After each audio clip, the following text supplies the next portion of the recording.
just checking in to see if you can hear me.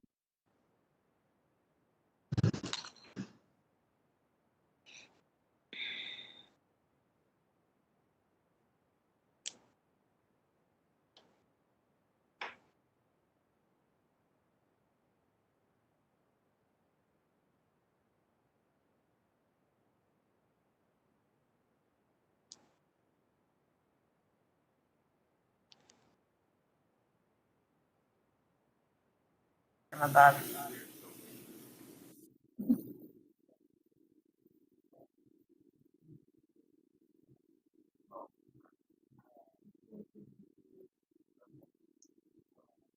They were questioning too whether or not we're still waiting for some people to join.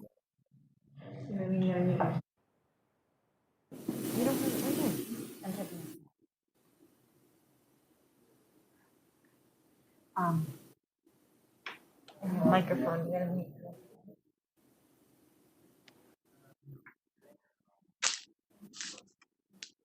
No, because you were muted.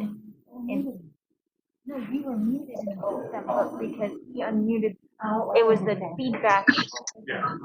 Hey, everybody, this is Sharon. Could you please do a sound and video check for all of us?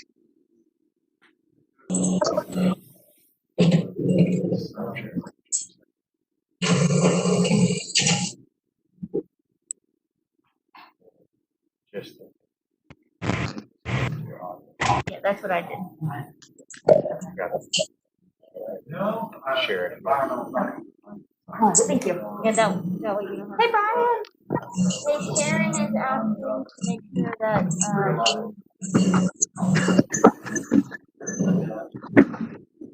grab a seat, sir. Mic check 1 2 3. Mic check 1 2 3.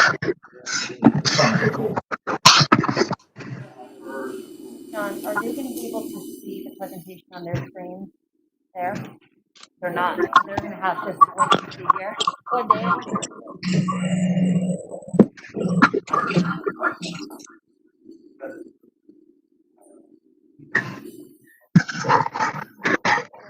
You need two more? Dan?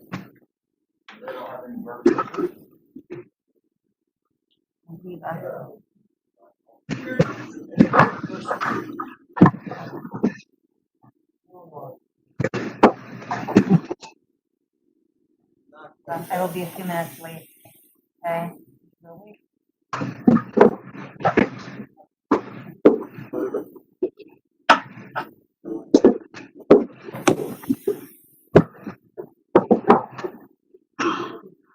John, could you let them know that we're waiting for 2 more members to show? They're running a little bit late. Clarkson. We're still waiting for 2 more members to join.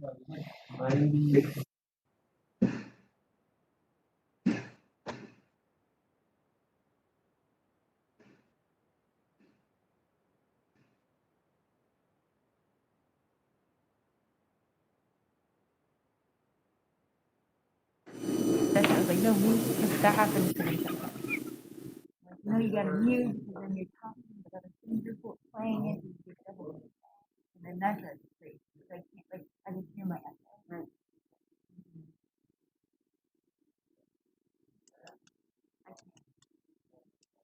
I mute everybody. We're all gonna, we're double thing. Let's get them both. I'll FaceTime you.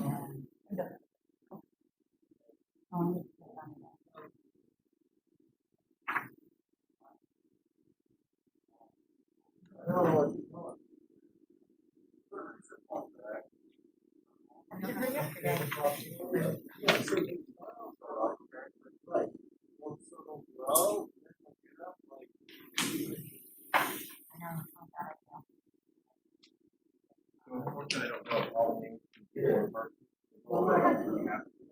we're missing 2.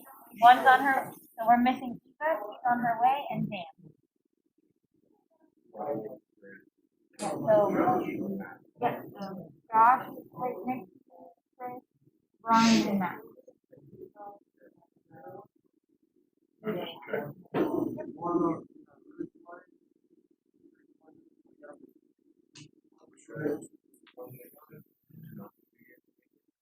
in early.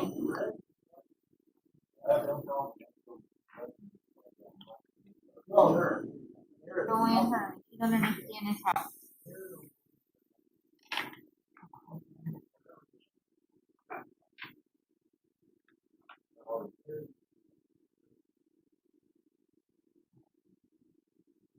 You don't have a phone.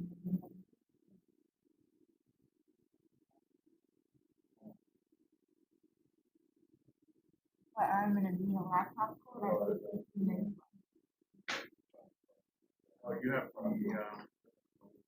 I don't have the skinny one. I have a fat one. Hey, Jan. Hey, are you on your way back?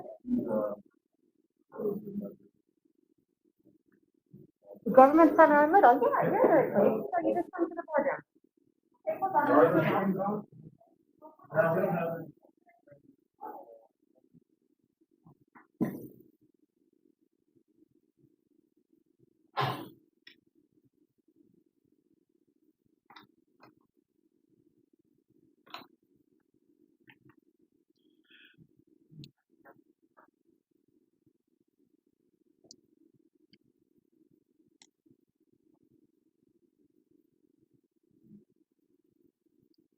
Eva's running a few minutes late, so.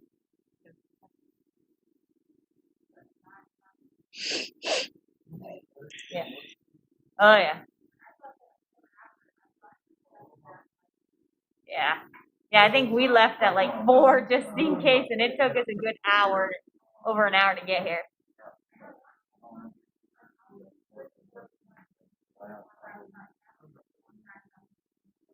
Yeah. Possibly, yeah. Everyone's looking and not slowing down.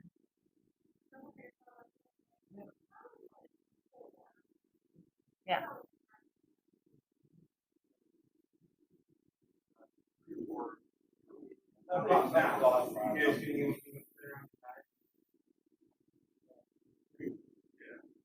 No.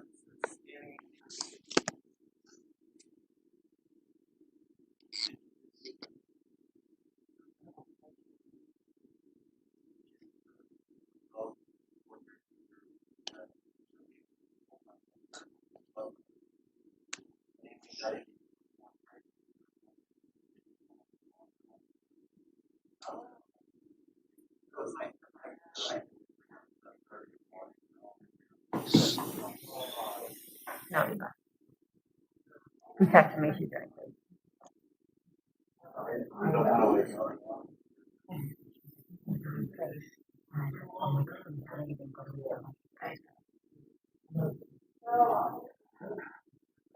Hi, Sammy.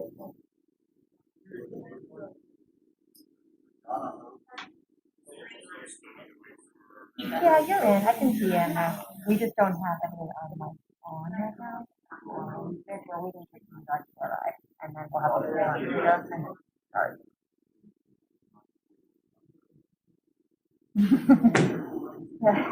I'll let you do that.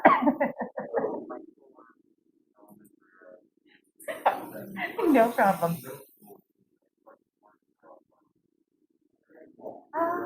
Last time I know Patty did last time. I think she's in now, okay.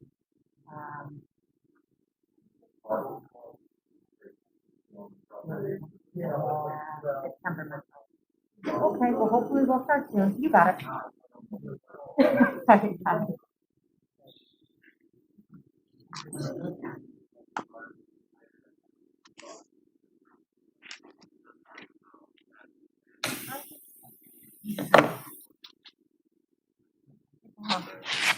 I just saw speaking boardroom.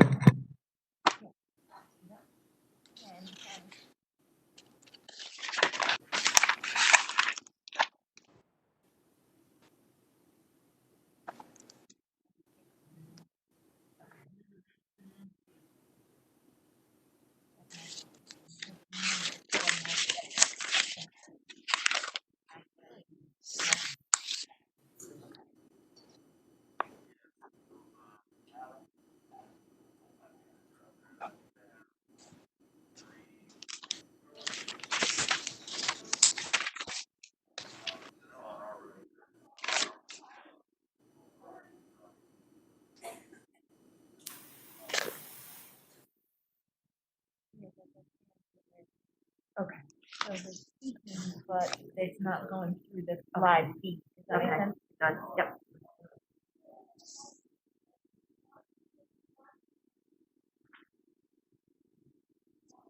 I'll give Eva 2 more minutes and I'll call it, but we can't start without a forum in person.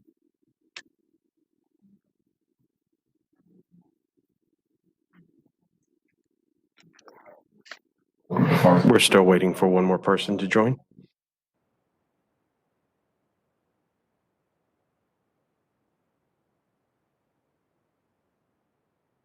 Me too. I think that's like one big goal for us and then go second.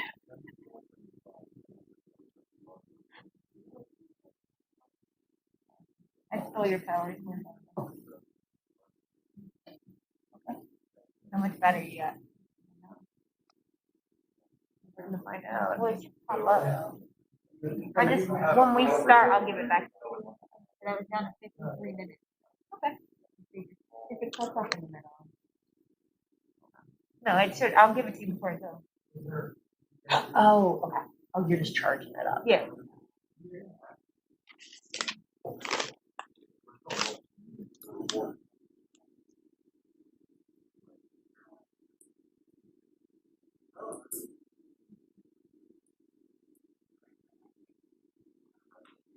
If they can't hear us over the thing. No, we're good.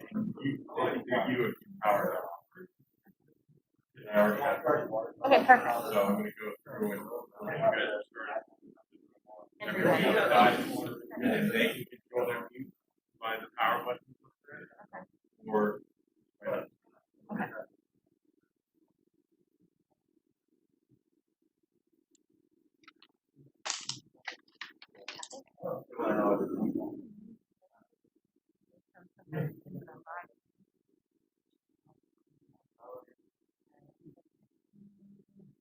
I got those little dots come in. I hope it doesn't say like,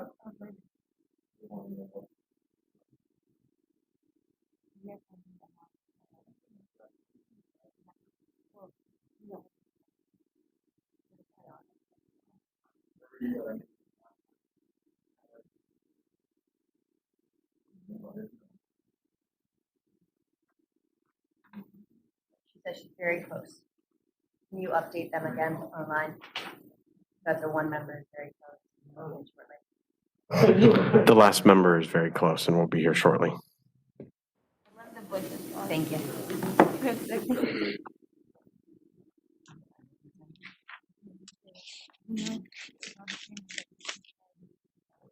Nobody.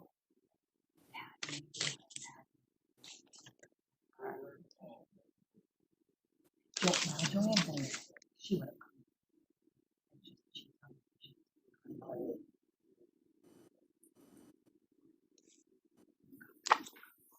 No, no.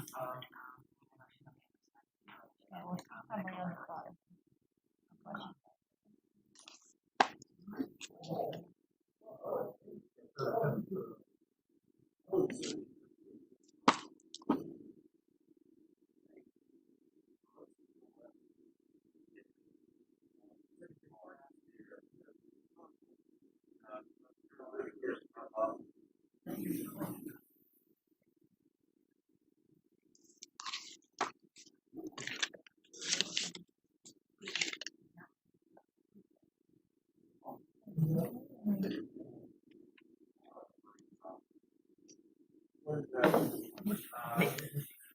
know.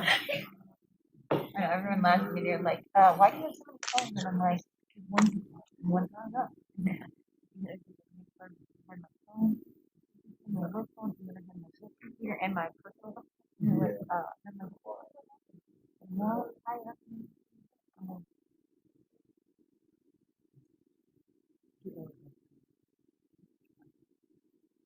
yeah.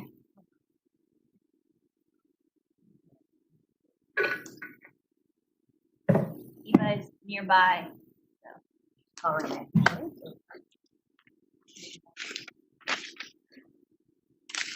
Where are you?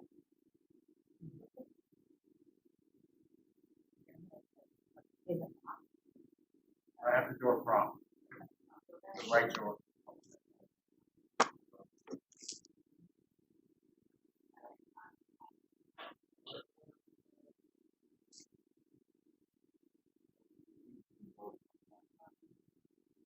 We shot watch for the month of October. Futurecast, east southeast winds today. I think we stay mostly dry tomorrow, except maybe some showers and thunder showers showing up in our southern counties late in the day. By Friday, there'll be more tropical moisture, and during the day, it's pretty simple. The dry air we have now. We'll send her a text message. Will be over us beginning. Hello, ma'am. Hi, everyone. Patricia, you can hear the TV in the background. I don't know if you want to send her a text or tell her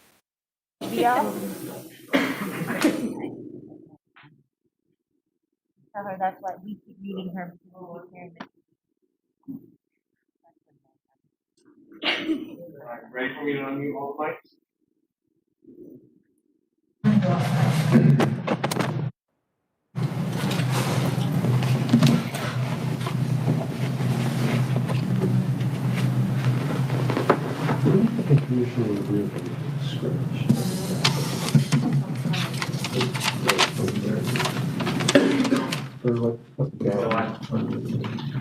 Good.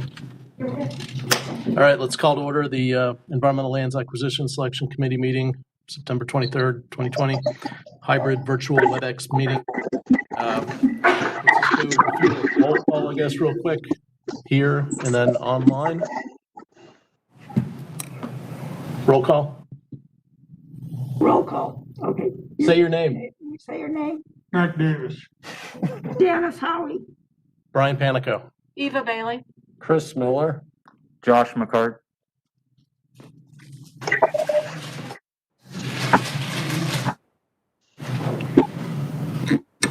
Christina Cordone. Tammy Odierna. Sharon, Mona Neville.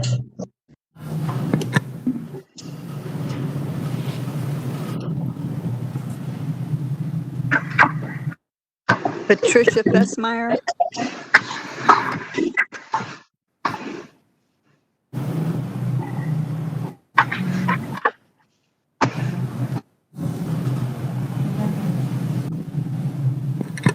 Did we get Clark Hole? No. Clark Hall. No.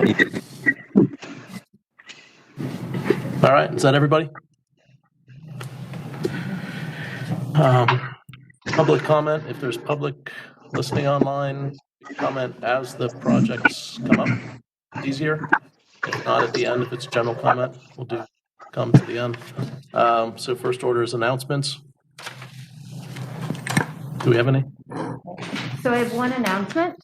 So Renee Brown, our Natural Resources Manager, currently the advocate for our County Administrator, Dan Biles. She will be in that role until really the beginning of 2021. So in the interim, we have Christina Cordone, who is active Natural Resources Manager. And so she will be in that role and time that Renee back. So we're very happy to have Christina. She's normally our Passive Park Superintendent, and prior to that was the land manager. So she's pretty familiar with our process. Cool. The only announcement I have. Did you want me to note the proof of publication? Please. The meeting was advertised in the Tampa Bay Times on September 13th, 2020. All right. Approval of the June 20 minutes. Sure everyone's read them. Questions, comments, revisions, approvals?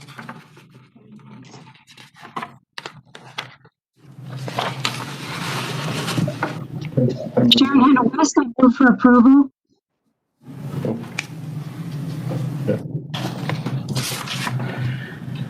All right, Sharon had a move to approve. Chris, second.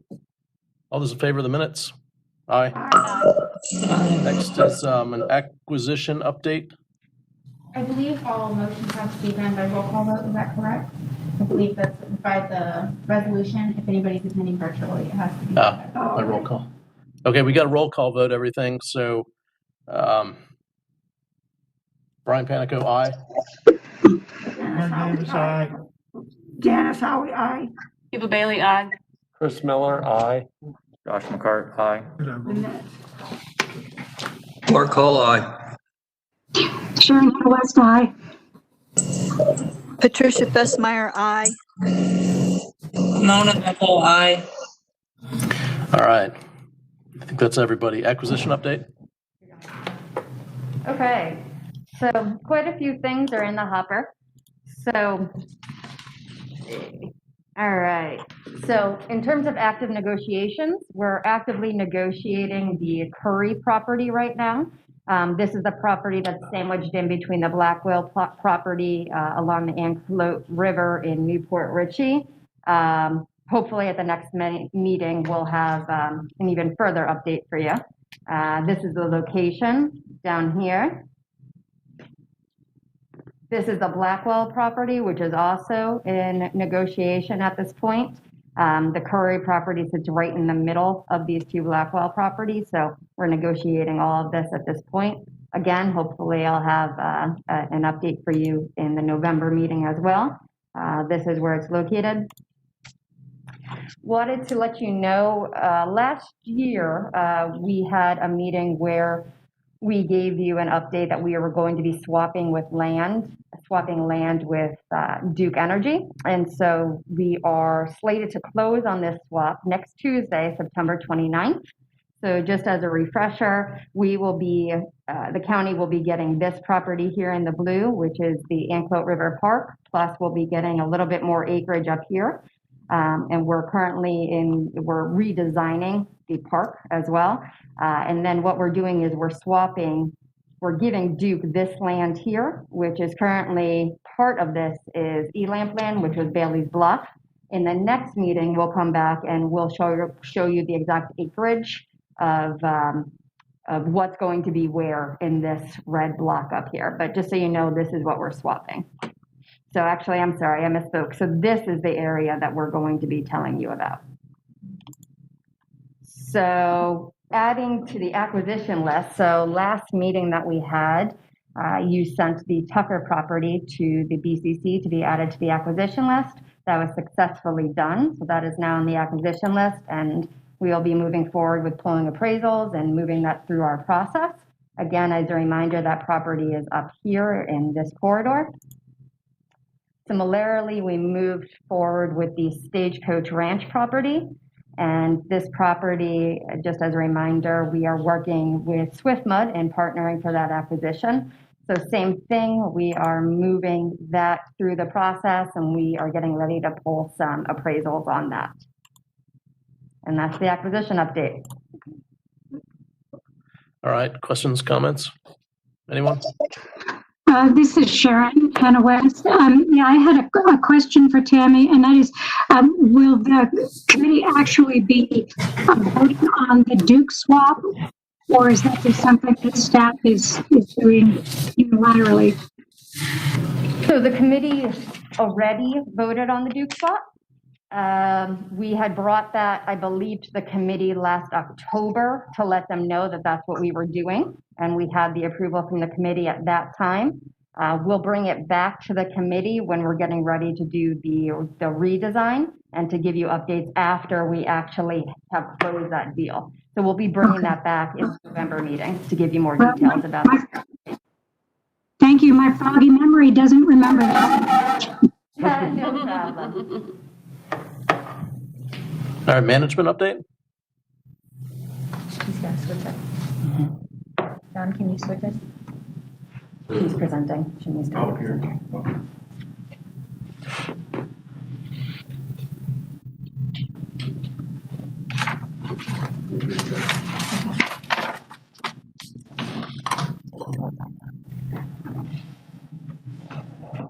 So the land management update,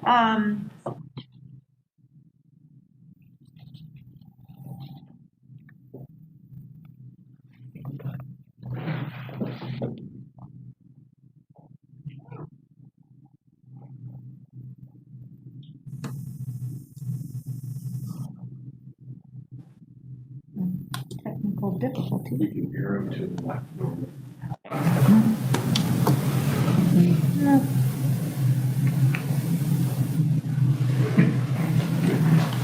There we got it. Let me fix it.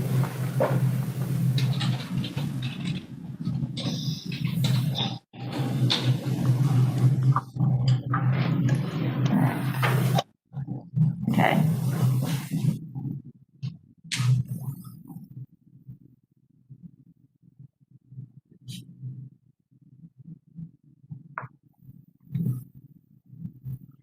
All right, so the land management team applied for an FWC Gopher Tortoise funding assistance project for the Upper Cody Preserve. They submitted the funding assistance to basically do some habitat improvement for Gopher Tortoise habitat. It'll be for 8 acres of kind of south of Rouse Branch. We should hear hopefully in the next couple weeks from FWC whether the funding assistance request got approved or not. And we're hoping once we get the funding assistance that the project will basically be implemented in the fall of 2020 and spring of 2021. Along those lines, a Eagle Scout worked with the land management team to basically recreate a footbridge that crosses a small creek between the site area there where the home structure is over to the boardwalk. There's a little footbridge, so it was an Eagle Scout project the team worked with. And in addition, the north part of the Upper Cody, the land management team is working to do a 31-acre prescribed burn up there. They partnered with the surrounding neighborhood, the neighbors in that area, to be able to get access to that north area to bring equipment to be able to conduct a prescribed burn. This past weekend, they participated in a Great American Cleanup with Pasco Palms. We will get the numbers of how much tonnage of trash they collected and they removed, but most of the focus for the cleanup was conducted in the salt flats of Pasco Palms. And a lot of the things that were removed was just large debris that was just dumped back in those salt flats. So their focus was removing all that out of those salt flats. The salt flats, I have a question about that site. When people go there, can they walk onto those salt flats?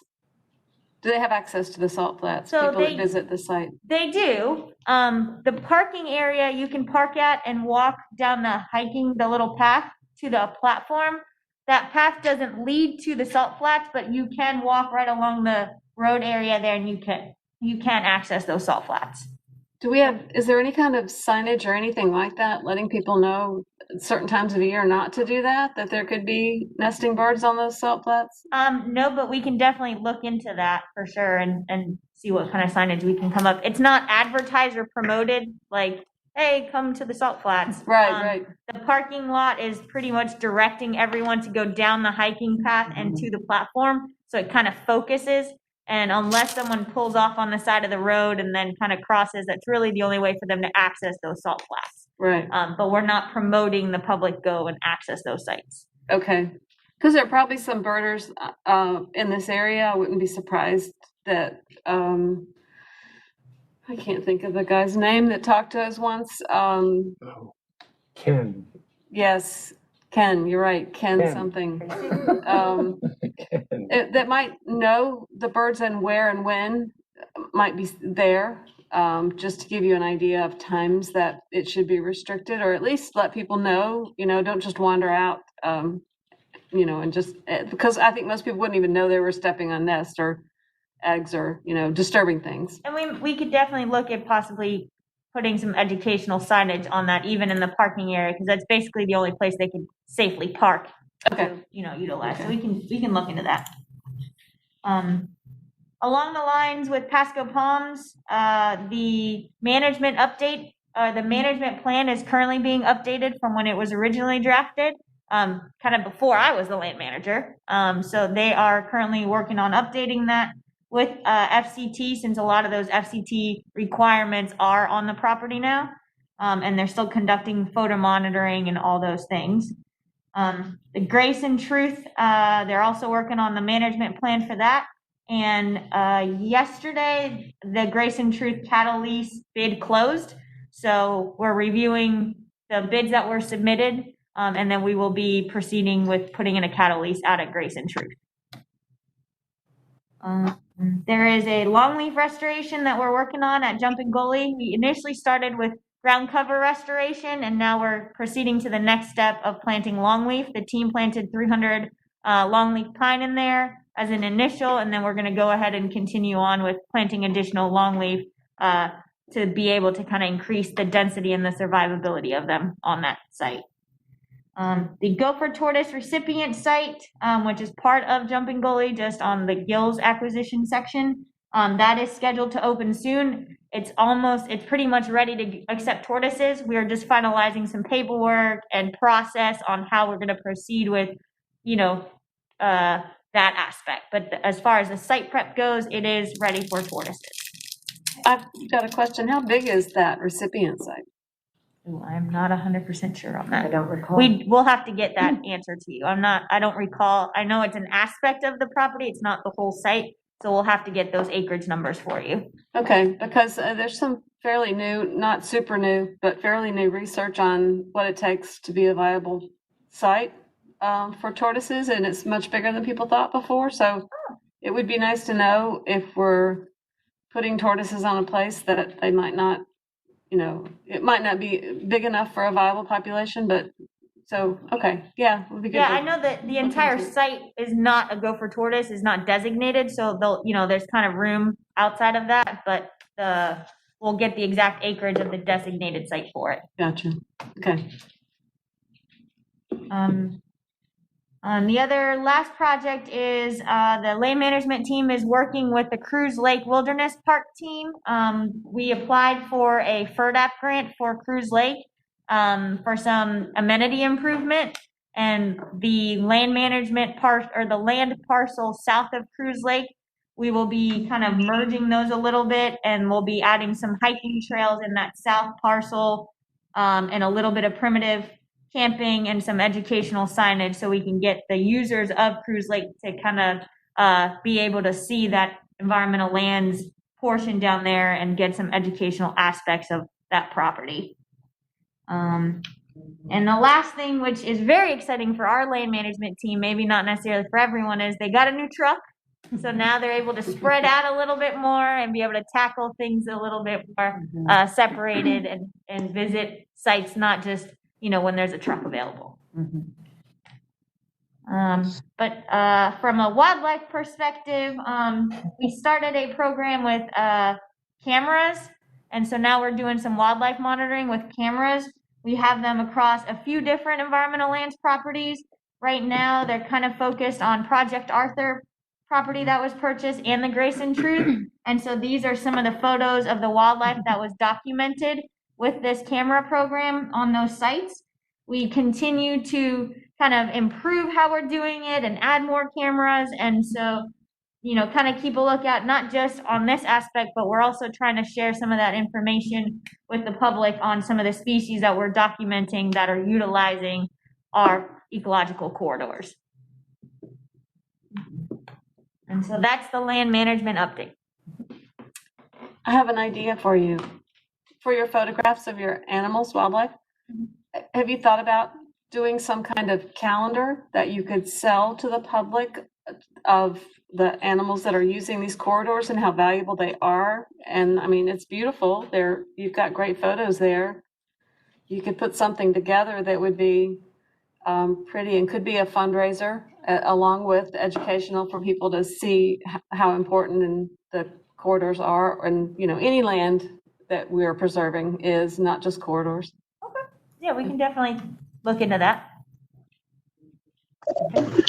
Yeah, this is Sharon Hannah West again. I echo that, but I also think they are great photos. Maybe post some so that the public can see the progress that you're making. Yeah, so I know we recently, some of the photos from the wildlife corridor that we documented got shared on the department's Facebook page, and we got a lot of feedback, and a lot of people were excited that, we could show them what the cameras caught. So we're definitely going to continue to do that on a more frequent basis for sure. The Facebook page is Whose? The departments. Parks. So the Parks, Recreation, and Parks Natural Resources Department. Okay, So as an update, in terms of the acreage for the Gopher Tortoise recipient site, it's 119 acres. okay. So that's probably going to be small.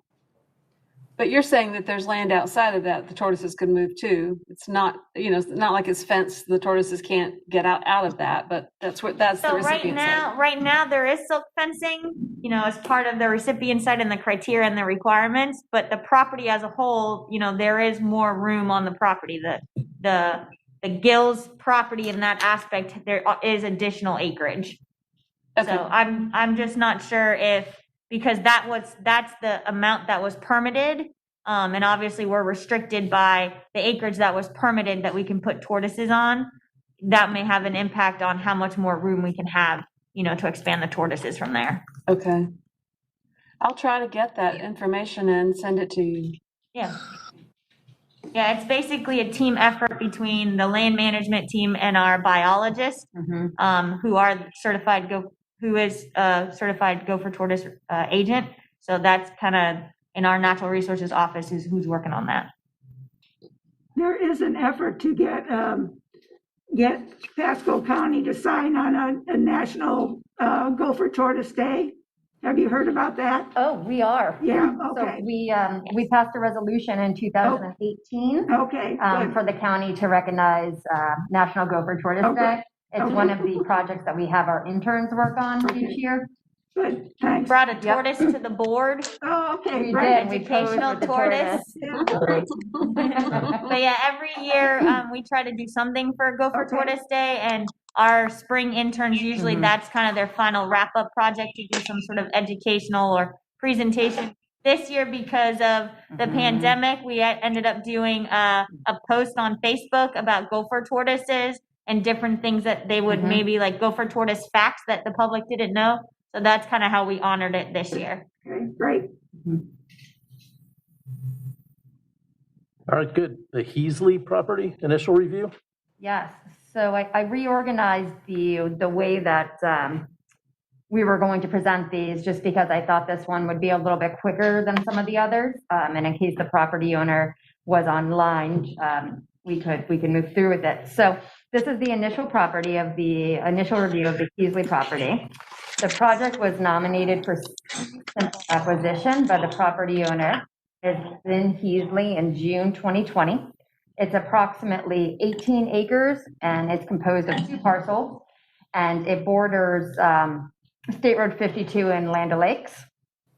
It is located in the North Pasco to Crossbar Ecological Corridor and abuts the Elamp Upper Cody property, as well as the Project Arthur property. There's a small parcel that you'll see in the maps that is across the road, which is included in this nomination.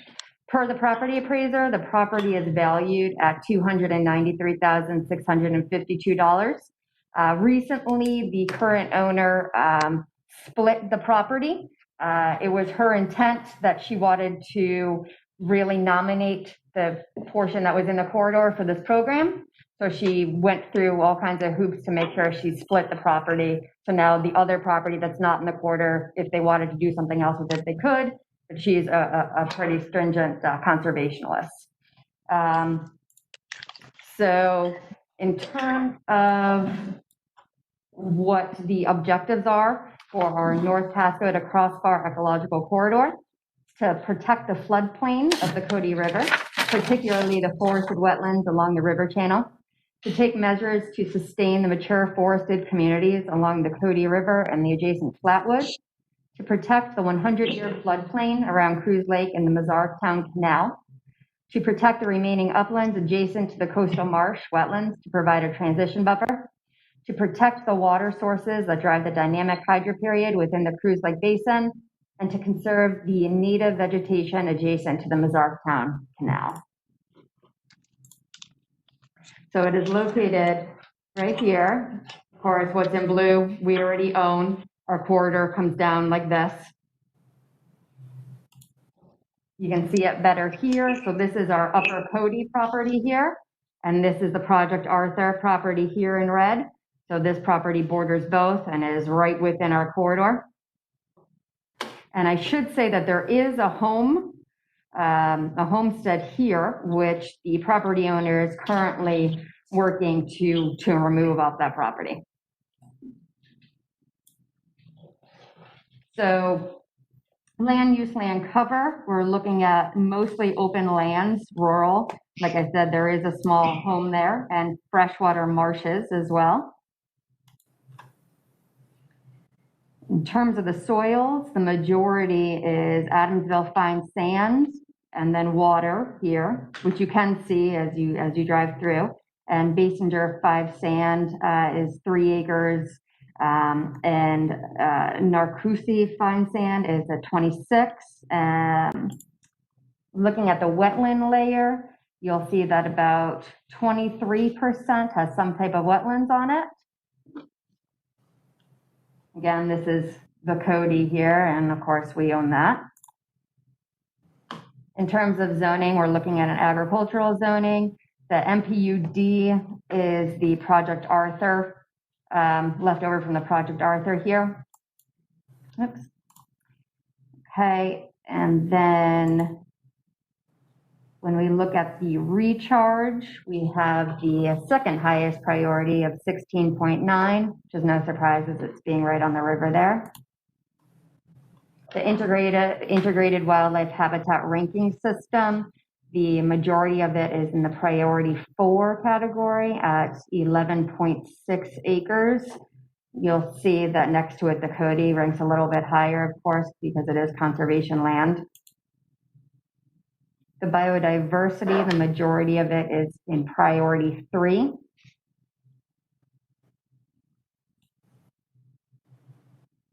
Critical lands is mostly priority 3 as well.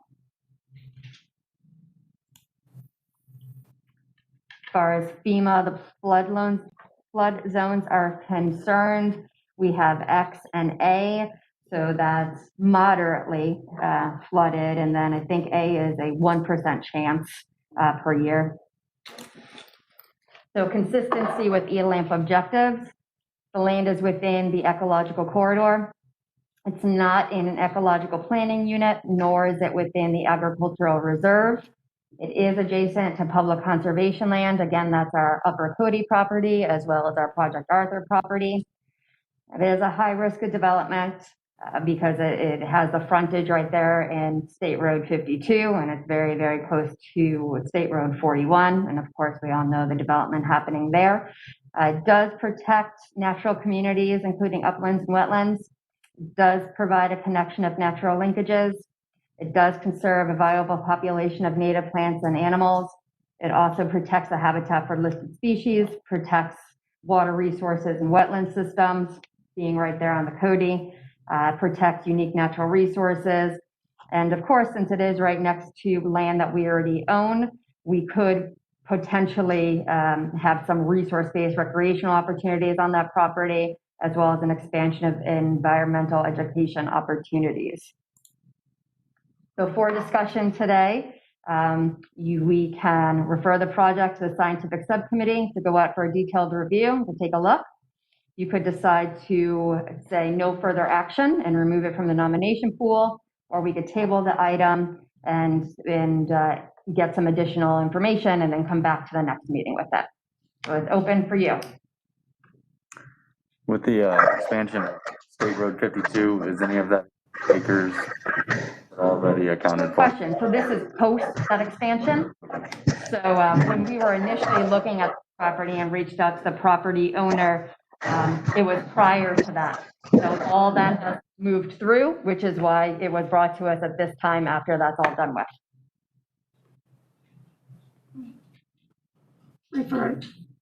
We should refer it to the scientific subcommittee. Sounds good. This is Sharon Hannah West. I second that motion. All right, Janice made the motion. Sharon seconded it. Roll call vote. Matt Davis, aye. Janice Howie, aye. There's Brian Panico, aye. Eva Bailey, aye. Chris Miller, aye. Josh McCart, aye.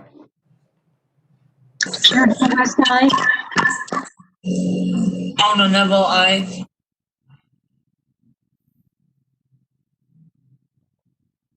Clark Hall, aye.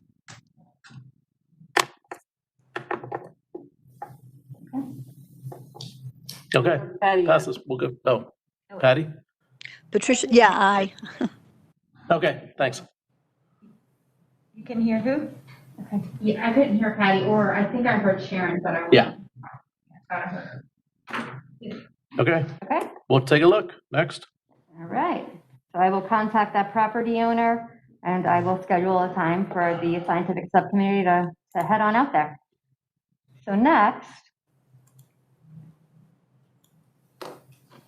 so this is the final review for the Sanctuary Farms property. As such, I won't spend as much time going through all the maps because we did that in the last meeting and you all have the narratives. So just as a refresher, the project was nominated for fee simple acquisition by the real estate agent, who I believe is online, and I will open it up for him to give any comments at the end of my presentation if you'd like to. The total acreage nominated is approximately 515 acres, and it's composed of 2 parcels. It abuts the Department of Transportation Starkey property, but it's bifurcated by State Road 52, which you'll see in the map. It is within the Anclote Cody Watershed Ecological Planning Unit, and it's also within the Hernando Sandhills Ecological Planning Unit. The asking price is listed at $10 million. For the property appraiser, it's valued at a combined value of a little over $1 million, and there are no recent sales to compare that to. Here are the objectives for the 1 EPU, which is to conserve 60% of the land. That EPU, protect the habitat associated with the headwaters, sustain a wildlife linkage from the northern portion of the county to the southern portion, to prioritize the protection of scrubby flatwoods, scrub, and mature forested uplands, to protect habitat associated with the riparian systems of the Cody and Anclote River and their tributaries, and lastly, to sustain the connection of natural lands within the EPU to the Hernando Sandhills and Starkey Hillsborough linkage. And then the other EPU, and here are the objectives for that one. It is to conserve 40% of the land in the EPU, to ensure the protection of existing populations of threatened and endangered species, to seek ways to prevent additional fragmentation of the sandhill habitat, to protect connected blocks of suitable habitat for protected species of plants and animals, and to sustain the connection of natural lands within the EPU to the Cody Anclote Watershed EPU, and to regionally significant wildlife habitat in the southwest corner of Hernando County. So here's a location. This is Starkey, of course. Right here is the area that DOT owns. Again, about 515 acres. You can see State Road 52 here. This is a utility easement. So mostly freshwater marshes, stream, lake, and swamps, cypress. And I kind of move through these pretty quickly. Stop me if you need me to stop at all. Here you can see the wetland layer. So we're looking at a little over 50% of it as being wet, which we did confirm when we went out there. And later on in this presentation, I have some aerial photographs as well as some historical photographs. The surrounding land, actually everything around it is zoned as residential. Within it, we have some combined uses. Of course, State Road 52 right next to that is commercial. And then there's another commercial piece here. This is actually the upland pieces. Okay, the recharge, pretty high at 2. Integrated wildlife habitat ranking system, again, kind of in the middle there with these, with the biodiversity and the clip. FEMA. So again, moderately flooded to about 1% a year. So here are some photos that we took when we were out there, for those of you who weren't able to make it out there. And the realtor was kind enough to go out there with a drone for us. And we were curious because in some of the aerials, you can see what looks like stripes. So we wanted to see what that looked like. And Eva, I'll let you speak about that if you'd like. But we basically determined that most likely it was timbered in the past. And so you can see a lot of vegetation growing up from where that happened. But we did confirm that it was wetlands and that these are cypress heads. So I pulled up some historical aerials just because when we were out there, we were curious to see what the land used to look like. So because they're old, it's a little bit difficult here. But you can see that this is in 1967, and you can see the property here. And you don't quite see the lines at that point. This is in 1973 over here. This is in 1985, in this area here. 1991. So that's as far back as we went, but I wanted to give you a little bit of a concept of what the property looked like prior. So consistency with ELAMP objectives. It's not within an ecological corridor. It is within an EPU, 2 of them in fact. It is not within the agricultural reserve. It is adjacent to public conservation land because it is adjacent technically to the DOT Starkey land, although one could argue that it's bifurcated by State Road 52. High risk of development, unsure, because so much of it is wet. Protection of natural communities, including uplands and wetlands, yes. Connection of natural linkages, how not with 515 acres. Conservation of viable populations of native plants and animals, yes. Protection of habitat for listed species, yes. Protection of water resources, yes. Protection of unique natural resources, yes. Enhancement of resource-based recreational opportunities, sure. And same with environmental educational opportunities. So here are the scores. And I'll read them for you. So we had 3 members out there. And so the average score for connectivity was 3. Comment is, although a preserve is just to the south of the site, State Road 52 would impede wildlife movement for land animals. However, in the future, if it's owned by the county, then an overpass could be added under State Road 52 that would allow movement. Another comment is, this may be a good spot for a future animal undercrossing from Saranova and Starkey Park. Another comment, doesn't connect with existing ecological corridor per se, but obviously connect as a connection. Value of buffering, average score is 2.3. Habitat fragmentation and patchiness, 4.3. Edge effect, 5.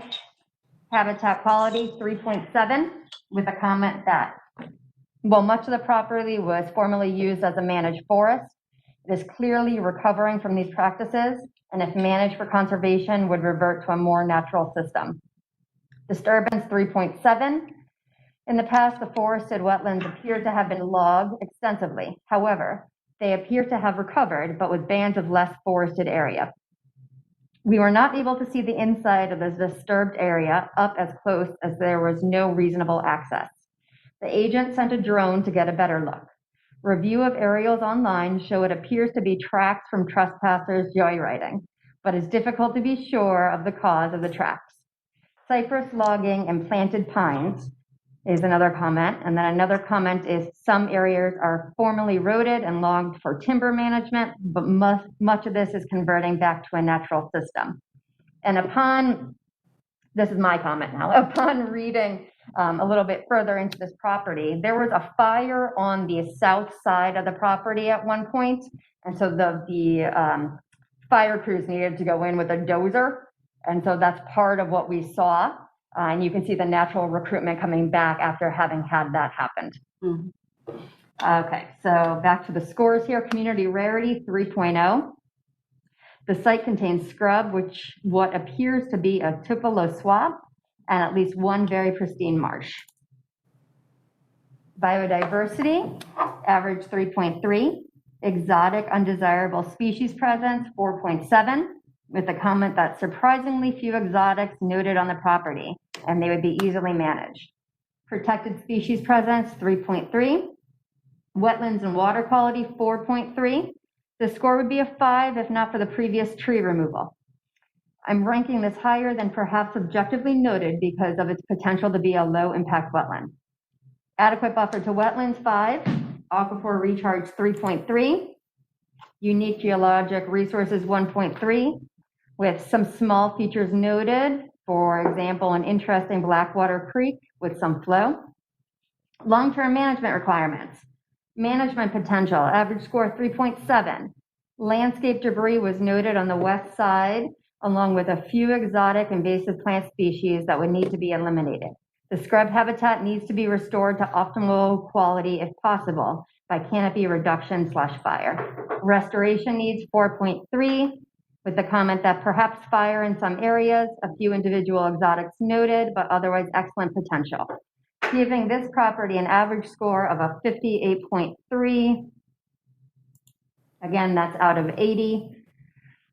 So now it's time to discuss.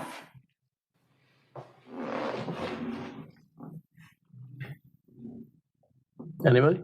It's open for discussion. Yeah. It Yeah. was a really nice piece of property. It's a very nice piece of property. You know, on a whole, I mean, that score is actually a pretty high score overall, right? I mean, what is our, Well, again, you know, we always come to this. it's not bad. Yeah, we do. So I think the highest score we've ever had was in the 60s. So yeah, this score is pretty high. And I apologize. I forgot. I said that I would let the real estate agent speak if he wanted to, and I didn't open up the floor for him to speak. So. Oh, okay. So Michael, I don't know if you can hear me, but if you wanted to speak, now is your time. Otherwise, we'll just continue going with the comments and the discussion.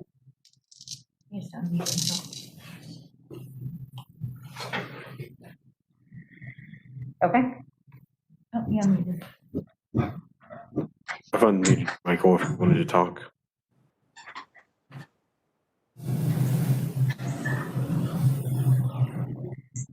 Okay. Anyone else online? Your discussion. Anyone else online have questions or comments?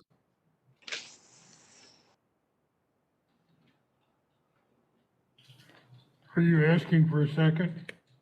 No, not yet. Okay.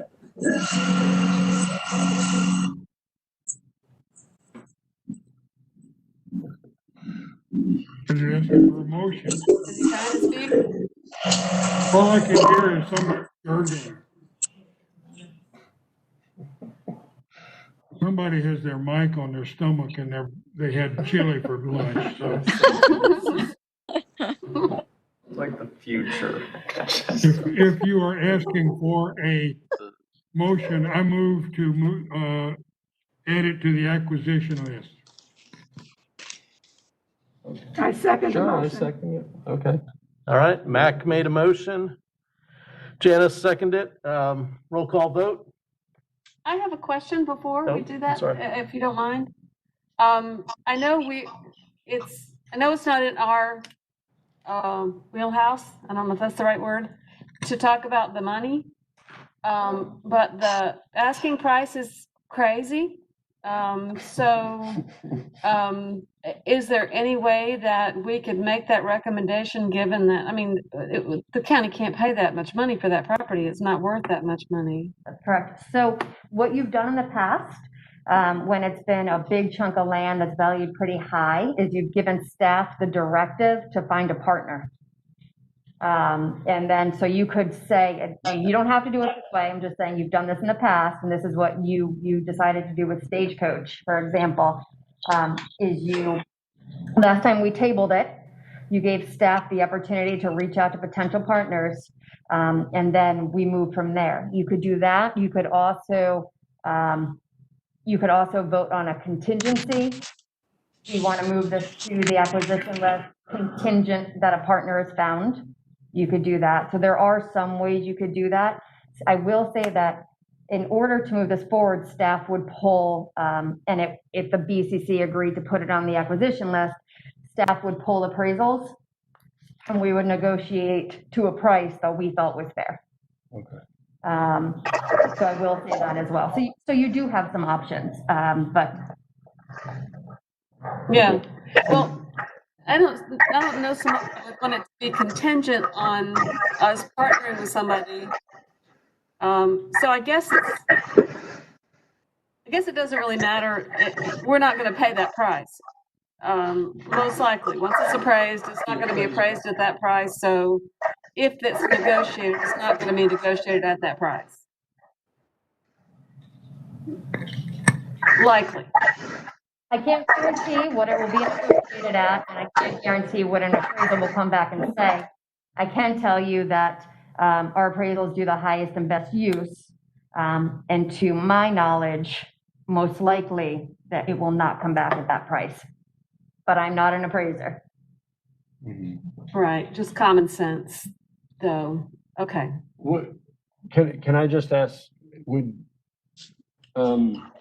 you thinking, kind of what Eva was thinking?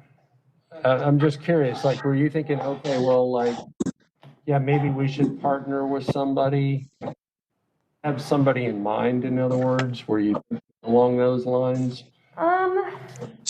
I don't necessarily have someone in mind. If that were the directive that you wanted us to pursue, I could ask SwiftMud, for example. If we wanted to think outside the box, we might be able to look at the rural family lands. We might want to look at a conservation easement rather than a fee simple purchase if we were worried about the price tag.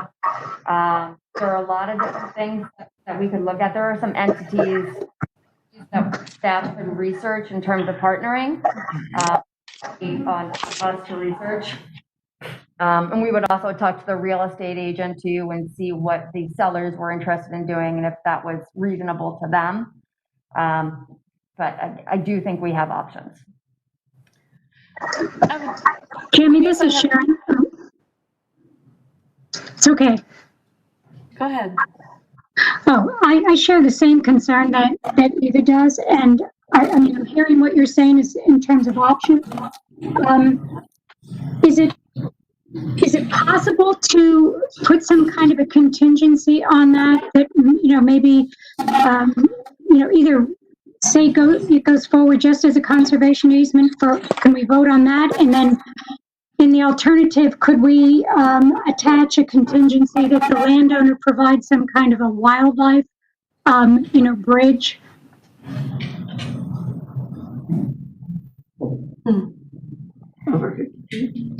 I don't know if we could force, well, if the property was in county hands, might have a better chance of getting a wildlife crossing. If we could prove that it connected to other land. So I think that if we were to acquire this piece, that's definitely something we would look into. No doubt about that. I can't guarantee it would happen, but I can tell you for sure. Well, I just don't think that, I think some of us are nervous about putting this forward and then, we negotiate, an $8 million price for this property and, we don't want that much of the budget to go to it.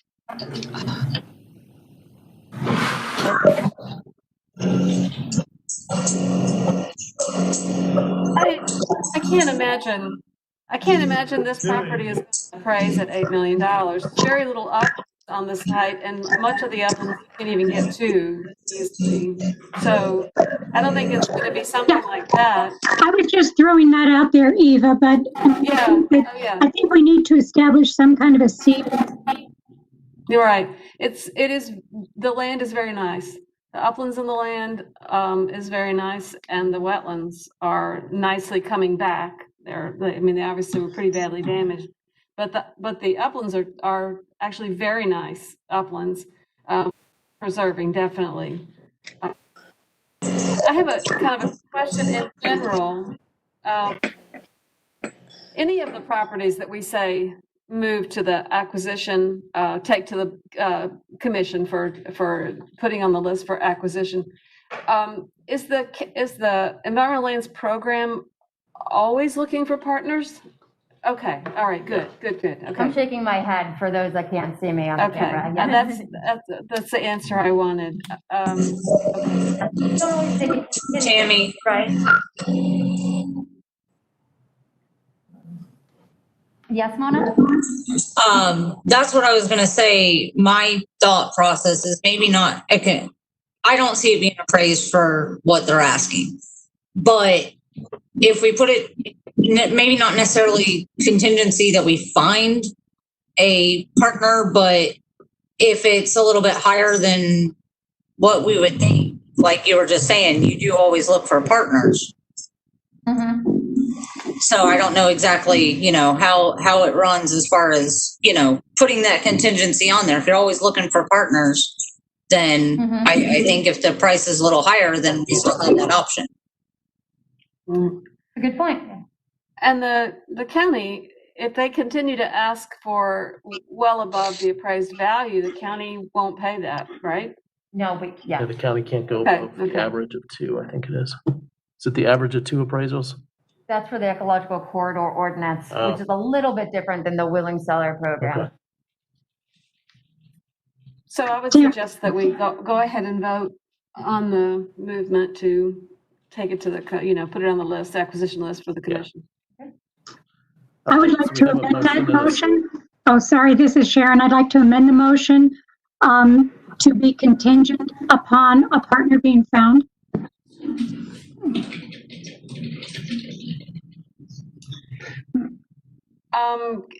Well, is there a way, I'm not arguing, Sharon, I am a little bit, I don't think we should make it contingent, because I think that if it's not appraised value, if they're asking for a lot more than that, we're not gonna buy it anyway. So appraised value is what we'd have to pay.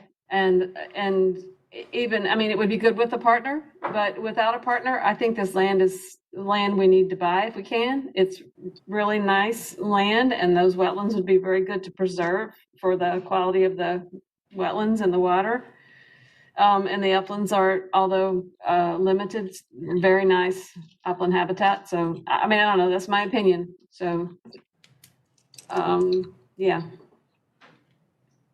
So we just trust the process and hope that it doesn't go in more than what we would assume it would go for.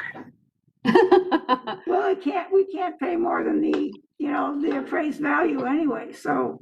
And I think that we can't, as a committee, I don't want to pick and choose and not put something on the list. And then we pass the opportunity to, or put a contingency on it that stops negotiations if we don't have that contingency met.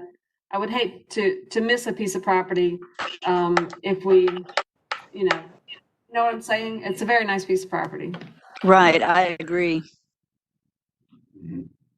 So the bifurcation of the property by 52, you don't think substantially diminishes its importance for us? It's a big piece of property. Yeah, and a deer might get hit by a car crossing 52, but there's a lot of stuff using those wetlands and that property that don't need to cross 52. So I think it's a big piece. It's a nice big piece that. And the potential for an undercrossing is there. For the future, yes. If both sides, isn't the general rule of thumb, if both sides of the road are publicly owned, DOT considers a crossing? Yeah. That's the case at the current 52 widening at the PIF. Okay. So when this stretch of 52 comes up, it would be a consideration. My concern is we just don't see too many of those yet.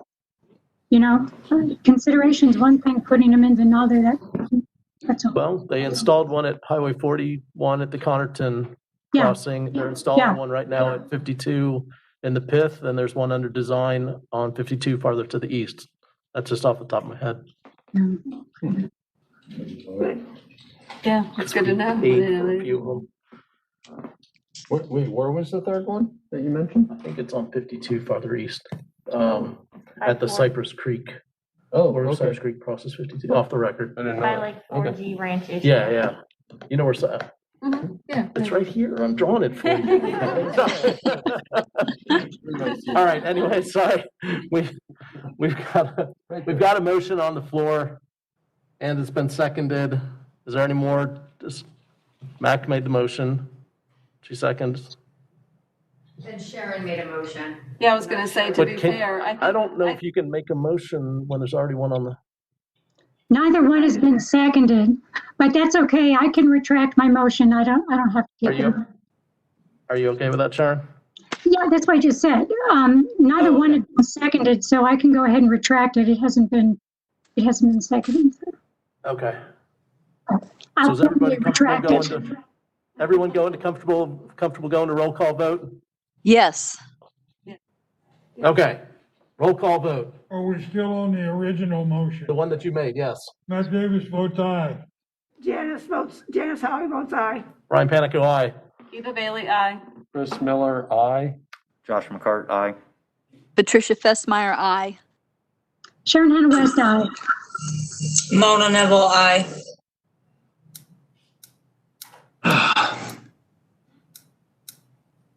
Clark Hall, aye. But Brian, can I just mention this? If I'm not mistaken, you just did a roll call vote on a motion that had no second. No. I second. Janice seconded it. Janice. Okay. Howie. Sorry. Okay.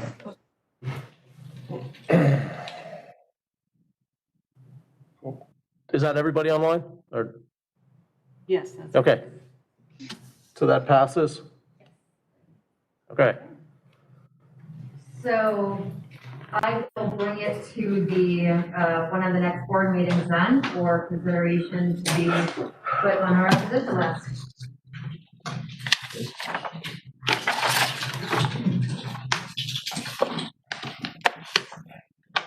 All right. So this is the last presentation I'll do before Christina will hop in and help me. So you just need to bear with my muffled voice for one more presentation. I don't know if we have the property owner on. Okay. So Mr. Peterson is on the line, and Mr. Peterson, if you'd like to speak at the end of this presentation, I'll give you the opportunity to make some comments.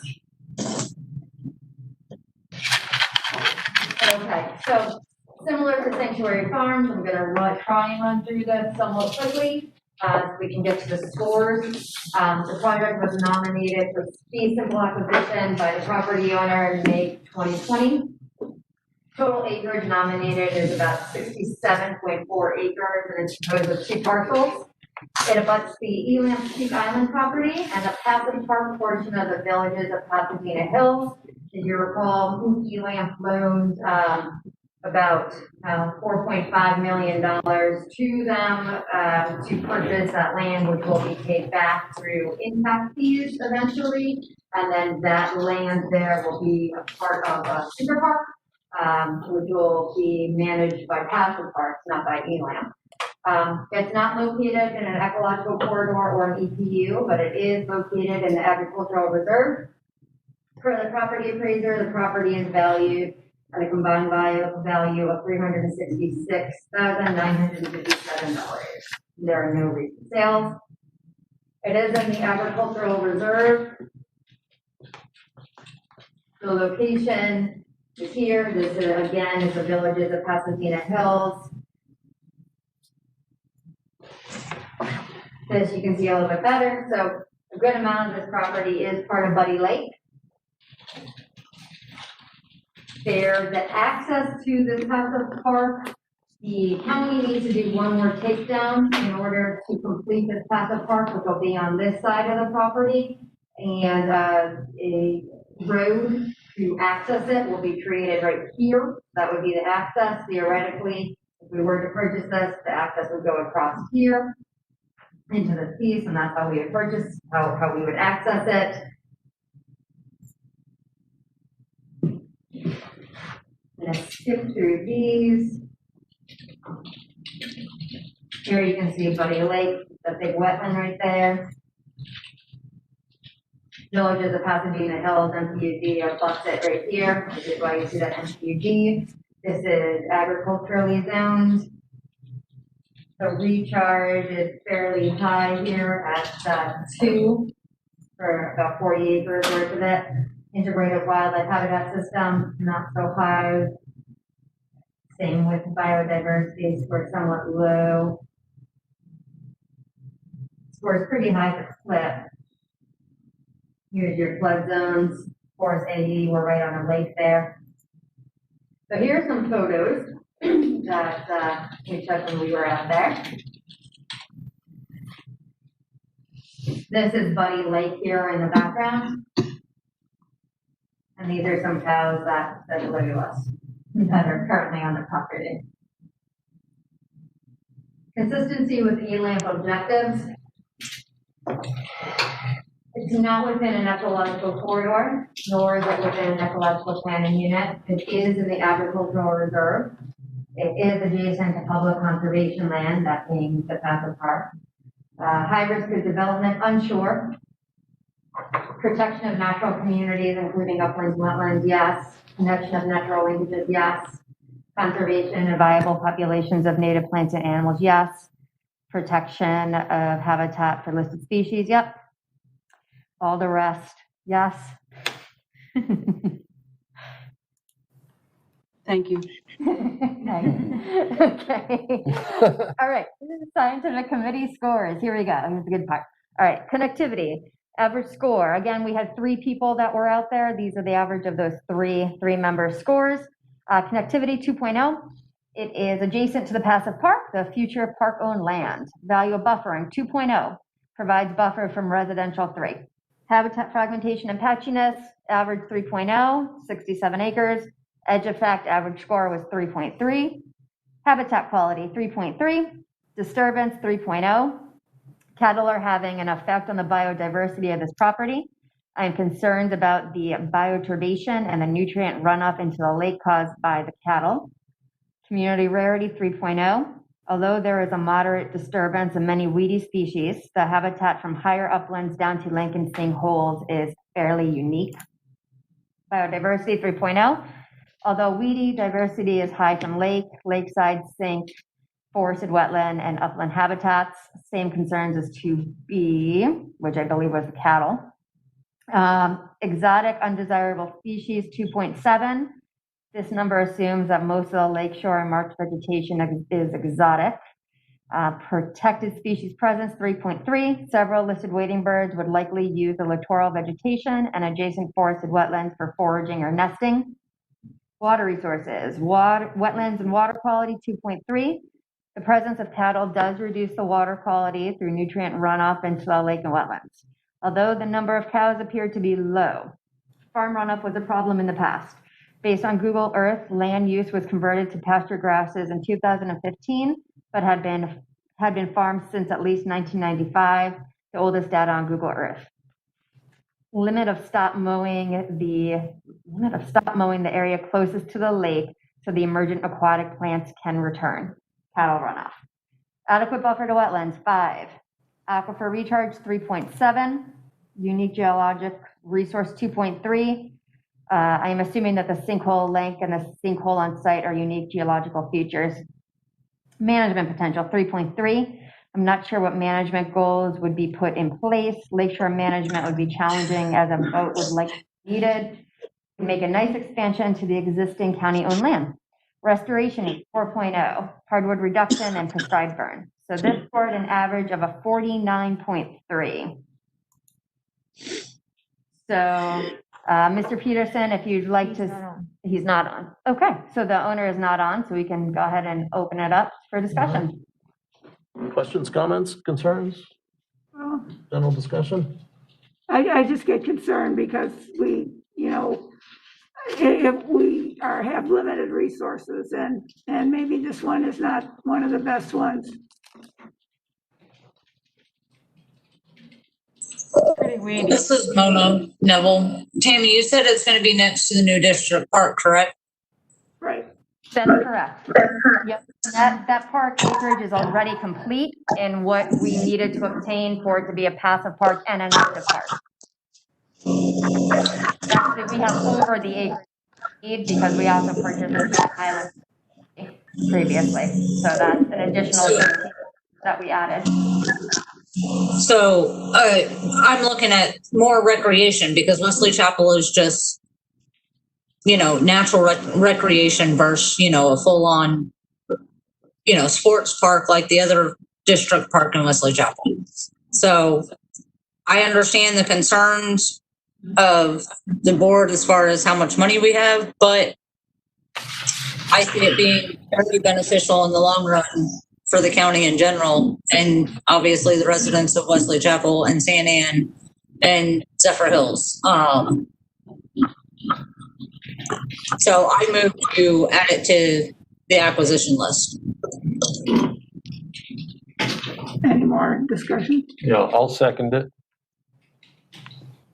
Okay. This is Sharon Hannah West. I just had a question, if I could. Sure.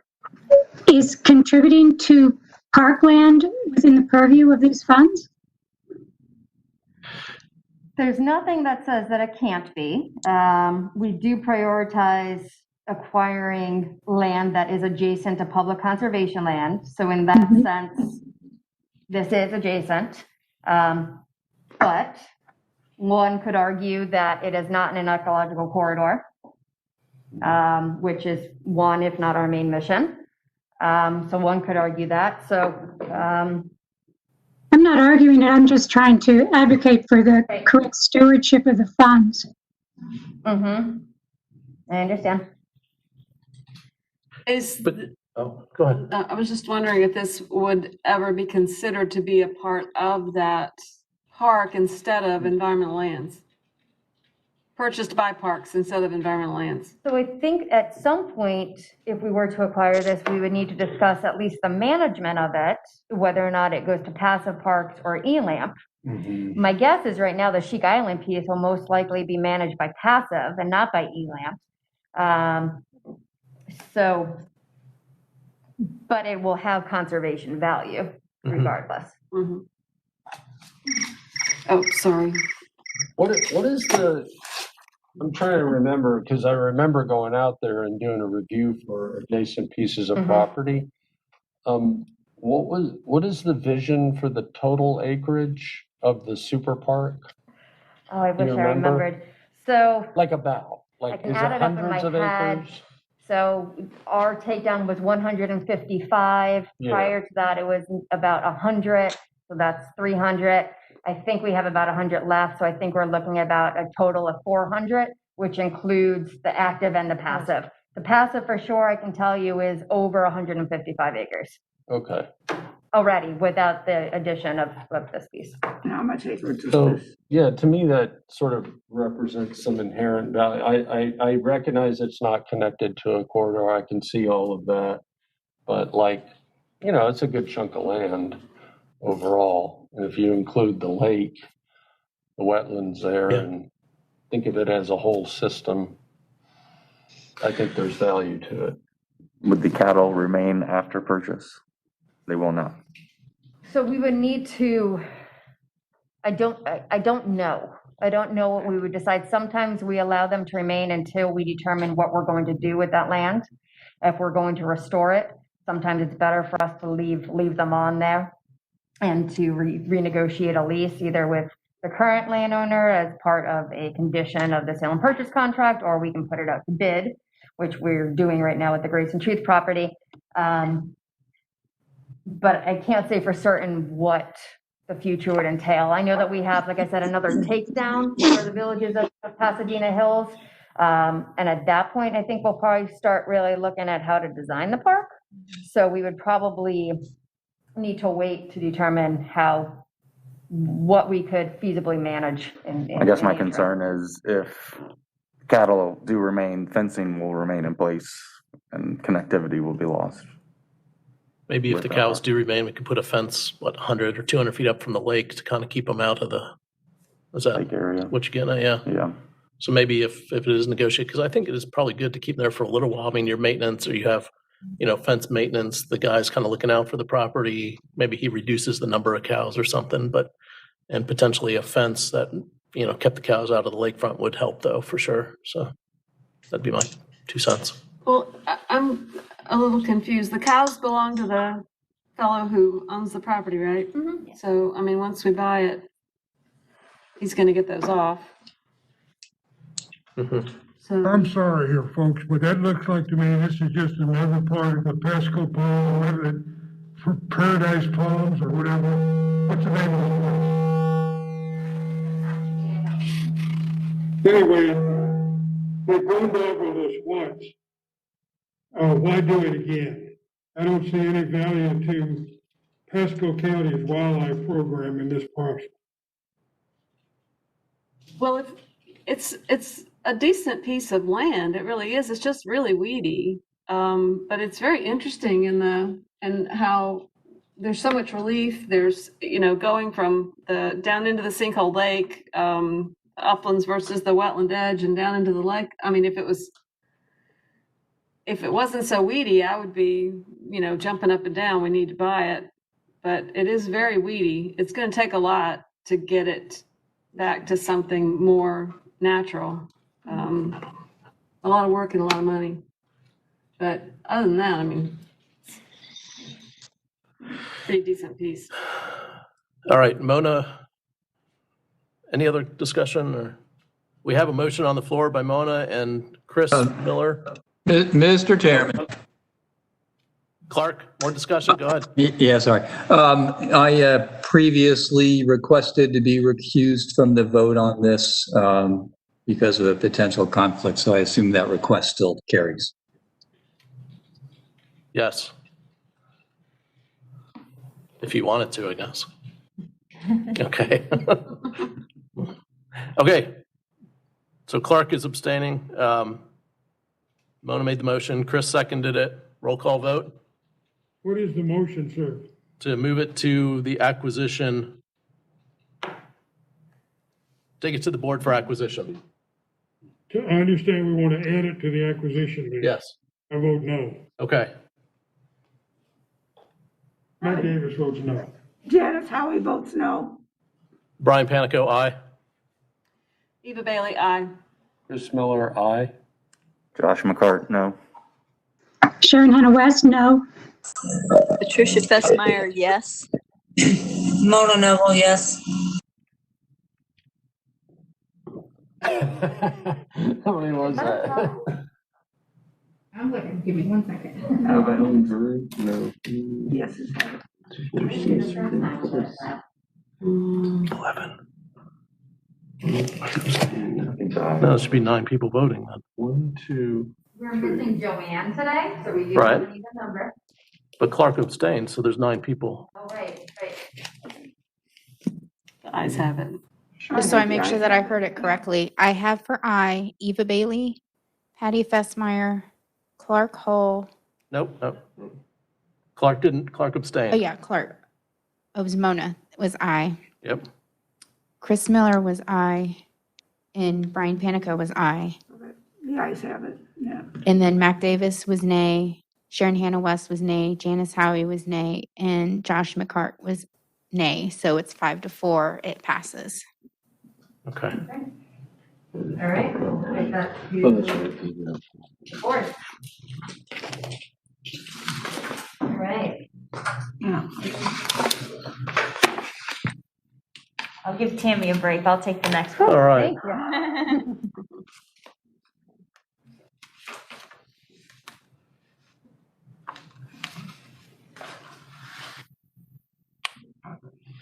We do have Jamie, Mr. Wood on the So line. Mr. Wood is on the line.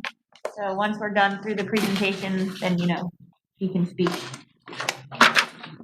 So final review for the Wood property, general information, project was nominated for fee simple acquisition by the property Jamie Wood in April. The total acreage for the property is approximately 15 acres, and the parcel contains a homestead, and it abuts State Road 54 in Lutz.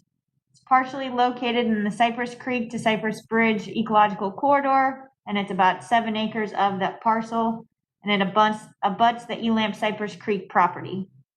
Partially located within the Cypress Creek EPU as well. For the property appraiser, the property is valued at 1.4. Oh, I can't say that number. That's fine, 1.4. 1.4-ish. It sold in 1995 for $400,000.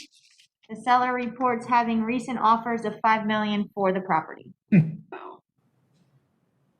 So objectives of the Cypress Creek to Cypress Ridge corridor: protection of wetlands, floodplains, and buffers, protection of the water sources for the Cypress Creek floodplain, protection of the forested canopy for wetlands within and adjacent to Cypress Creek, consideration of the potential for connection of the Cypress Creek linkage south into Hillsborough County, and measures to protect wildlife crossings at 75 and State Road 54. The Cypress Creek EPU objectives: conserve 80% of the land area in the EPU, protect intact wetland systems within the Cypress Creek floodplain, protect upland habitat adjacent to the forested wetlands of the Cypress Creek swamp, protect the integrity of the 100-year floodplain, establish compatible land uses immediately adjacent to the EPU, and protect the integrity of the linkage to the south to Hillsborough County. So the property is right here. You can see where the arrow falls within the linkage. Here's a zoomed in. The hashtag is the ecological corridor. So you can see the approximate 7 acres that is in the corridor. The red is our Cypress Creek property that ELAMP currently owns. We'll kind of scroll through these quickly. Here's land use, land cover, soils, wetlands, the zoning, a portion of it, about 2 acres of it is commercial. The aquifer recharge, it's primarily a priority 4 or primarily a priority 5. The integrated wildlife habitat ranking system, the majority of the property is priority 2. Biodiversity map, the majority of the property is a priority 2. The CLIP, it's primarily a priority 4. You can see the property is primarily uplands with AE, which is the portion that's primarily in the corridor. These are some photos of the site visit. You can see on the far left a little bit of the homestead there. Some general photos of the property. The ELAMP objectives, following Tammy's lead, and meets yes to all of them except for the land within the agricultural reserve.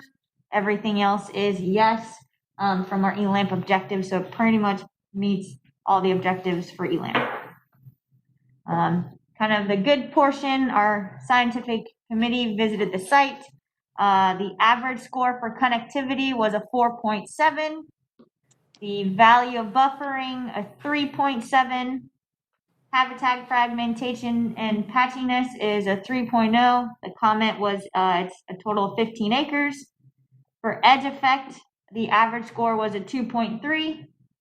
Natural community, for habitat quality, the average score was a 2.7. And the comments were Cypress Creek is high quality, uplands is cleared, nice oaks. Disturbance is a 2.7 average score, and the comment is all of upland disturbed. Community rarity, the average score is a 2.7. For flora and faunal functions, biodiversity, the average score was a 2.7. Exotic undesirable species presence, the average score was a 2.7, and the comment was Caesarweed. Protected species presence, the average score was a 2.7. And the comments were listed wading birds could use the creek or the interior wetlands, more so in the wetlands. Water resources / wetlands, wetlands and water quality, the average score was a 3.8. The comments are a relatively large wetland existing in the northeast part of the property that does not show on the wetland map. It flows into the creek when water levels are high enough. Adequate buffer to wetlands, the average score was a 2.8. Very open buffer adjacent to State Road 56. Aquifer recharge, the average score was a 3.3. Unique geological resources, the average score was a 1.3.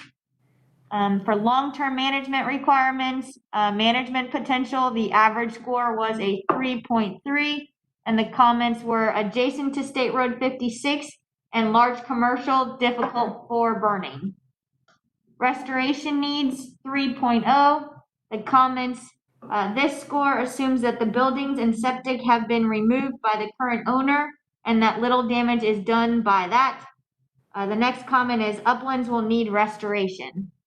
And the average total for the property as a whole was a 47.3. So with that, we have Mr. Jamie Wood on the line. So if Mr. Wood, you would like to make any comments or add to the discussion, please feel free to go ahead. Thank you, and thank you everyone for putting this up for vote this evening. I know it's been a long day. My comments would be several things. Obviously, the score looks pretty good, I guess, by standards, maybe even great. Particularly in that area, it's probably fantastic. There are two ways of looking at this property. Obviously, to maintain it as it is, with some cleanup, as you were referring to. Obviously, it would make a great park. It would make just either that or just a great place to help sustain the species, or as an investment to the county, because in the future, certainly that area could be used as a hub for transportation. It could be used in terms of partnership. I heard someone put that up earlier. It can be used for multiple purposes. It's not just going to be limited to what we think about today. And with respect to the price, those are real numbers. Those are LOIs, letters of intent. I think I used 5 buyers, maybe 6 potential buyers at the time for that number. So it isn't just some number I pulled out and get myself or try to get the county to pay more than he should. But even still, then looking at the property as a long-term investment. Right now, I mentioned this before when we had this I think it was back in July. It may seem like a high number that's being asked, and of course the appraiser will make the final on that. But the fact is that property in just the years to come could be worth twice what that is. When I say years to come, maybe next 2 to 4 years. And by the way, as a point to be made, it's really the last big piece of property in that corridor right there that hasn't been radically disturbed. The original owners of the property and my late wife and I, we've had now since 1995, 25 years. We've been good stewards to it, and have really been very little disturbance. We haven't cut down trees, we haven't hacked up flora, done anything to disturb. Other than, that structure being on there, it's really, which I would agree to remove, it's really in excellent shape. Anyway, that's my comment, and again, thank you. And I'd love to see Pasco County add this to the protection sites. Okay, so that was my only question. I think you said it in passing, sir. You said something like, I would agree to remove the structure that's part of it. Okay. Yes, that's correct. I have about, I think I have about 30 pounds of dynamite left. I'll just blow it off. That's a joke. I would remove it. Correct. And what was the other? There's the house, and does that have a septic on it, or the septic? Yes, it does. That would be as well, obviously. Yes. Yep. That was my only concern. All right, we're open for discussion. Anybody? Well, as they say in real estate, location, location, location, It is in the corridor. Yeah.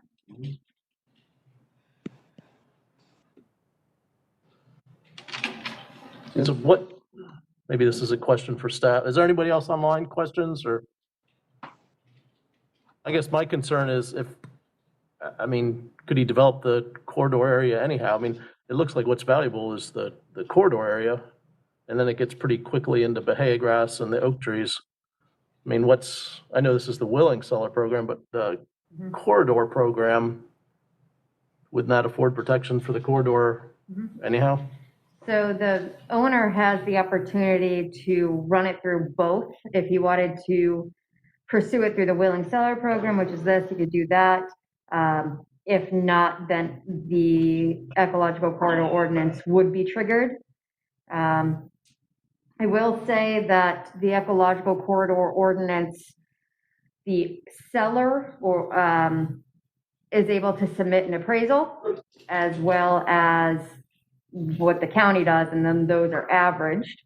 So it's a little bit different in terms of pricing it. In the ecological corridor ordinance, there is room for them to modify the corridor, whereas the willing seller, you say, I want that entire piece. So if it went through the corridor ordinance, there is a chance that the portion that we would be able to purchase would be modified. But to answer your question, it could go through either, correct? Interesting.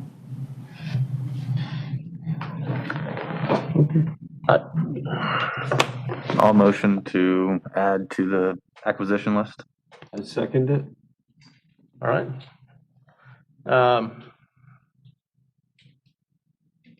Any other discussion? Nothing from the online? Okay, we got a motion by Josh and a second by Chris to move it to the acquisition list. Roll call vote. Mike Davis, aye. Janice Howie, aye. Brian Panico, nay. Eva Bailey, aye. Chris Miller, aye. Josh McCart, aye. Patricia Festmeyer, aye. Mona Neville, aye. Clark Hall, nay. Sharon Hannah West, nay.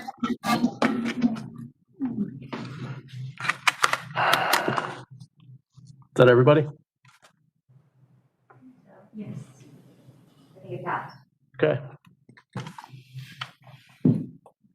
Okay, so I will bring that to the board as well. So we'll be bringing 3 properties to the board within the next few months. Hey, that last piece of property is the adjacent, was that what was Logan? Yes. That was his Yes, stuff? Yeah, 'cause Brightman I remember, Logan's, I didn't get to yes. go on the site review for this, but I remember going years ago for For that one, yep. Yeah, yeah. Yep, It that- is a pretty little place. It is. Mm-hmm. I think that's it. We're adjourned. Next meeting is November, to be decided what format that will be in. If I had to guess, I would say it'll probably be very similar to this one. But I will keep you posted. We'll see what, if the board chooses to extend the resolution for the hybrid virtual meetings or what they decide to do. And our next meeting's in November. Okay. I have a couple of quick things, not to go into the discussion here, but just maybe for future discussion. One is the wetlands map that we have, the county has, is a little wackadoo. Yep. Yep. So my question is, that goes into what the public sees and what is on the record as the wetlands on the site when it's really not. So, I mean, I'm not suggesting that we hire somebody to do wetland lines every time, but it would be nice to maybe have, you know, some, I don't know how you would do it, but somehow have a map that's more accurate. I mean, in particular, the one, the first one that we looked at, that big wetland area, is clearly not shown on the wetlands, county wetlands map as correct. It's not correct. So anyway, and I've noticed that on quite a few that, you know, and I mean, I understand that was a big conceptual thing and it's not, yeah, nobody went out and flagged lines, but just for some way to address that, maybe even just some caveat on the map that people know that it So there is, I think, a disclaimer on it now. Our regulatory team has been working with that issue for quite some time, and they've because they have to go out and do the JD lines, right? So I think now if you open up Pasco Mapper, there should be a splash on there that says this is conceptual only. Right. So that was their temporary fix for that, but Point taken. Yeah, but our map and our narrative, that's what's. It is, yep. Okay. The second thing is I'm feeling like we're not seeing the lands as thoroughly. The scientific subcommittee is not seeing the lands as thoroughly as we need to see them. I mean, obviously it was pretty wet on that site to get out to where those rows of cypress were, but I would still love to see what that is down there on the ground, why it looks the way it does. Maybe in the middle of the winter, if we're still looking at that property, I'd love to get back out there to see it. But in general, I feel like our reviews haven't been, as detailed, and we're not getting to everything. We're getting a pretty good look. I'm not saying we're not getting a good look, but I just feel like we need to see more of the lands, for sure. And then our discussion with each other while we're doing our inspection, I brought that up when we were out in the field. I would like to understand clearly what that means, because if I see a nuisance plant and I draw somebody's attention to that nuisance plant, I may be affecting how they score it, but they need to see the nuisance plant. If they don't recognize it as a nuisance plant and they don't know, they need to know that. So I would like some clarification, if possible, on the limits of what those kinds of discussions are. And then I'd like to know why we are here in person and not where they are at home. Why so many? What's the justification that was given for this in-person quorum? Are you able to answer that? No. To the best of my knowledge, I think it has something to do with what the governor is saying needs to happen, and then our board adopted a resolution basically echoing that, saying that all committees and board meetings within the county need to be held in this environment. What their justification was, I don't know. I'd have to look back at the minutes of the board meetings to see what, how, and when, and would probably need to ask the county attorney the justification for that. I don't know. And I think it's through the. I had the same question, but I just assumed it was something from the past, like, somewhere in the bylaws it said this kind of meeting, you have to have people in person. It's not that, so it's a more recent thing. Yeah, because prior to do it 100% virtual. That changed when the numbers in the state, I think, started going down. Then it changed to this. So for how long this is going to be, it's up to, I think, the governor and then our board to choose whether to follow that or not. So if you can't get 6 people here, we can't have a meeting. You can't have a meeting. We have to have a quorum present. Tammy, could you maybe get a formal response from the county attorney for us? Sure. Yeah, absolutely. Why we have a quorum? Yeah. I wouldn't mind an in-person justification from the county attorney. Or the board that's making us sit here. Yeah, or who we're gonna sue when we get sick. Okay. Good. Does the board still sit up here? Yeah, I guess I do. Okay. This is way too late, but I'm confused about the selling in the corridor. Aren't there, if you want to sell land in the corridor, don't you have to you have to kind of do it to the county, or you have to offer it to the county? If you want to sell it, you don't necessarily need to do anything through the county, right? Except to record your deed. Okay. If you want to increase the density or intensity of that property, and you go through zoning, then the county gets involved through our ordinance. All right. So you can still sell it to anybody. Right. But if that person who you sold it to wanted to rezone it for commercial, then it would come to the county. Okay. Then it would trigger the ordinance. Okay.